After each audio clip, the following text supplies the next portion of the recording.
مين أول ملك في التاريخ؟ ملك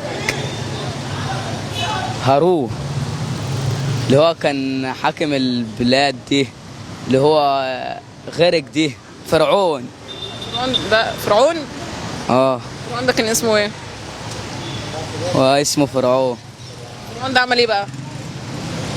قال انا ربني واعبدوني ومش عارف ايه كده. معلوماتك كويسة. طب انت لو اتسألت سؤال وانت ما تعرفوش هتقول ما اعرفش ولا هتفتي؟ لا، ما انجم من دماغي ممكن تبقى صح. يعني ممكن تفتي. اه. طب اديني فتية بتفتيها على الناس. الناس يعني كله بيهري في بعضه، يعني دي يتكلم على دي ودي يتكلم على دي تيجي تقعد مع واحد صاحبك تحكي له كلام يروح يقوله للتاني، تيجي تقعد مع التاني برضه يحكي لك كلام عنه، يعني بيواجهوا من بعض. مش حد سالك، مش في صاحب بيتصاحب.